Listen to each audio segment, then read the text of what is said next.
Dear friends, brother and sister, आज मैं आपके सामने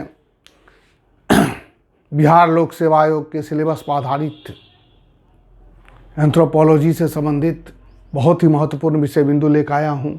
मैंने विवाह चैप्टर शुरू किया था, अब वो समाप्ति की ओर है। 2-4 क्वेश्चन ही मात्र बिंदु बच गए हैं, तो आप लोग वीडियो देखना छोड़ें नहीं, इसको लगातार देखें। स्क्रीनशॉट लेकर के उसको उतार सकते हैं। मैंने एक एक बिंदु को विस्तार से चर्चा कर बताया है। आज का विषय बिंदु है दोस्तों कि function and aim of marriage, विवाह के प्रकार एवं उद्देश्य।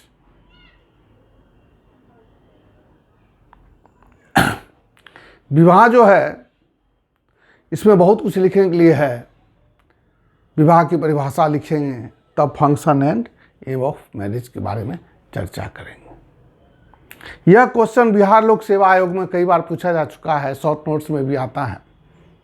आप इसको ध्यानपूर्वक बढ़िया से इसको सुनिए, ताकि एग्ज़ाम में आप इस पर अच्छा से अच्छा लिख सकें और बेहतर आपको अंक प्राप्त हो सके। चलिए विषय बिंदु की ओर चलते हैं। Function and aim of marriage, विवाह के कार्य एवं उद्देश्य क्या चीज़ है। पहले परिभाषा की ओर चलते हैं दोस्तों। परिभाषा क्या है विवाह का? विवाह एक सामाजिक सांस्कृतिक संस्था है जो स्त्री एवं पुरुष को विशेष नियमों के आधार पर यौन संबंध स्थापित करने की अनुमति प्रदान करता है। आगे है दोस्तों, वेस्टरमार्क ने यहाँ लिख दिया हूँ दोस्तों, आप लोग स्क्रीनशॉट ले करके उसको अच्छे से लिख सकते हैं।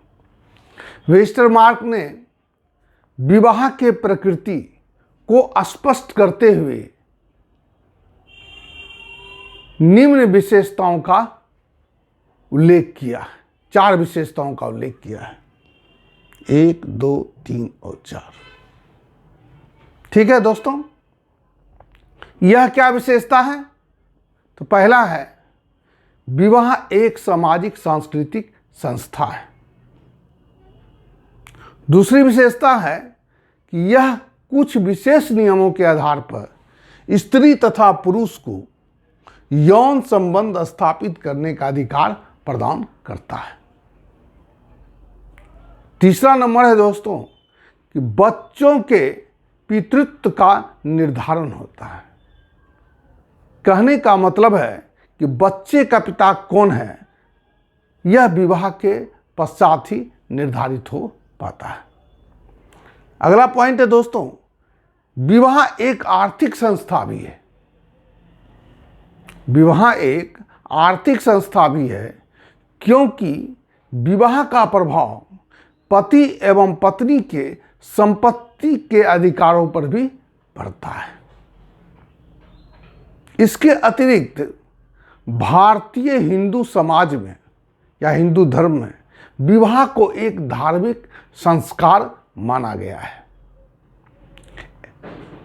जो पुरुषार्थ यानी धर्म, अर्थ, काम और मोक्ष, 4 जो पुरुषार्थ है प्रकार के, धर्म, अर्थ, काम और मोक्ष, ये जो अंतिम बिंदु है, अंतिम लक्ष्य है, मोक्ष प्राप्ति के साधन के रूप में उसे स्वीकार किया गया है। यानी विवाह को हिंदू धर्म के अंतर्गत मोक्ष प्राप्ति के साधन के रूप में स्वीकार किया गया है। अब आगे चलते हैं दोस्तों कि function and aim of marriage क्या चीज है, विवाह के प्रकार एवं उद्देश्य क्या चीज है। मर्डक के अनुसार बायोलॉजिकल एम, इकोनॉमिक एम और सोशल एम, जैविकीय उद्देश्य है, आर्थिक उद्देश्य है और सामाजिक उद्देश्य है। बायोलॉजिकल एम के अंतर्गत क्या आता है? पहला बिंदु आता है यौन इच्छा की पूर्ति। It regulates sexual life. Economic aim जो है, आर्थिक उद्देश्य है, उसके अंतर्गत क्या आता है? Fulfils the economic needs. यानी आर्थिक सहयोग, आर्थिक आवश्यकता की पूर्ति। सोशल एम यानी सामाजिक उद्देश्य, इसके अंतर क्या आता है? परिवार की स्थापना। परिवार क्या चीज है? समाज के कार्यात्मक इकाई इसे माना गया है। यानी समाज की स्थापना परिवार से ही शुरू होता है। इसलिए सोशल एम के अंतर्गत, सामाजिक उद्देश्य के अंतर्गत पहला यहां बिंदु लिखा गया है परिवार की स्थापना। इसके बाद क्या है? अंतिम, बच्चों का पालन पोषण एवं समाजीकरण। ठीक है। Provides institution for the care and inculturation of children. Clear है दोस्तों? अब एक एक बिंदु को विस्तार से चर्चा करते हैं। पहला है यौन इच्छा की पूर्ति। मानव की मौलिक इच्छा होती है। मानव एक जैविकीय प्राणी है और एक जैविकीय प्राणी के रूप में यौन इच्छा की पूर्ति एक जैविक एवं मौलिक आवश्यकता के रूप में देखा जाता है। और विवाह के पश्चात स्त्री एवं पुरुष साथ रहकर यौन संबंध स्थापित करते हैं और जिससे उन्हें मनोवैज्ञानिक संतुष्टि प्रदान होता है और परिवार को स्थायित्व प्राप्त होता है। दूसरा है दोस्तों आर्थिक सहयोग। मानव शास्त्रियों का यह भी मानना है विवाह दो व्यक्तियों के बीच के आर्थिक सहयोग पर आधारित होता है। मर्डक का भी मानना है स्त्री एवं पुरुष के बीच आर्थिक सहयोग की भावना या एवं संभावना तभी पनपती है जब वे वैवाहिक होकर के पारिवारिक जीवन व्यतीत करते हैं। अब देखिए जनजातीय समाज में लाबोला इसका एक बहुत ही अच्छा उदाहरण है कि थोंगा एवं बंतु जनजाति में विवाह संपन्न करने के लिए लाबोला आवश्यक है। तो इस प्रकार का आर्थिक सहयोग पाया जाता है। अगला पॉइंट है दोस्तों परिवार की स्थापना। परिवार की स्थापना के लिए विवाह एक आवश्यक अंग है। ठीक है। परिवार की स्थापना के बाद ही होने वाले बच्चों को पिता का नाम मिलता है। यानी बच्चों के पितृत्व के निर्धारण के लिए विवाह एक आवश्यक अंग है। चलिए आगे चलते हैं दोस्तों। बच्चों का पालन पोषण एवं समाजीकरण। Provides institution for the care and inculturation of children. Clear है दोस्तों? जैसा कि हम लोग जानते हैं, आप लोग जानते हैं कि विवाह के पश्चात ही परिवार की स्थापना होती है और परिवार में ही रहकर बच्चों का पालन पोषण एवं समाजीकरण संभव हो पाता है। समाजीकरण का क्या तात्पर्य है दोस्तों? समाजीकरण का तात्पर्य है कि बच्चे सीखते हैं, परिवार में ही सीखते हैं कौन बड़ा है कौन छोटा है, कैसा मेरा व्यवहार, किसके प्रति कौन सा व्यवहार होना चाहिए, कौन भाई है बहन है। तो ये सब तमाम चीज़ों का जो समाजीकरण होता है वह परिवार में रह कर के ही संभव हो पाता है।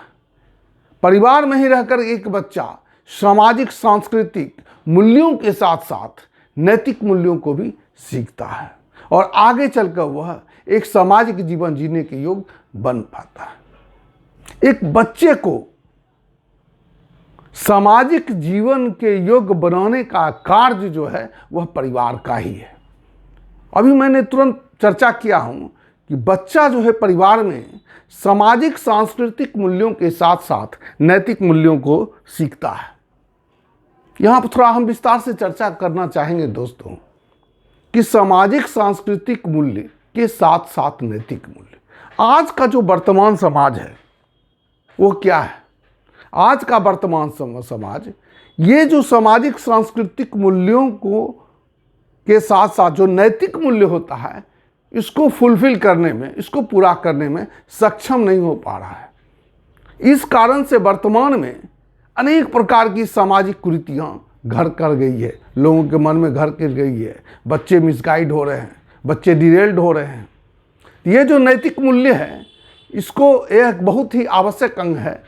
मैं सभी लोगों से आग्रह करता हूँ जो परिवार की स्थापना करते हैं वो आने वाले जनरेशन को, लोगों को नैतिक मूल्य के महत्व को समझाएं, नैतिक मूल्य के बारे में समझाएं।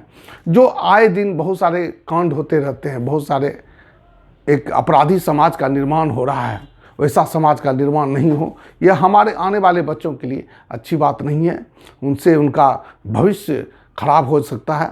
और इन्हीं शब्दों के साथ मैं इस क्लास को समाप्त करता हूँ। यह जो क्लास था function and aim of marriage पर था, यह बहुत ही इंपॉर्टेंट पॉइंट्स है। यह बिहार लोक सेवा आयोग में शॉर्ट नोट्स में कई बार पूछा जा चुका है।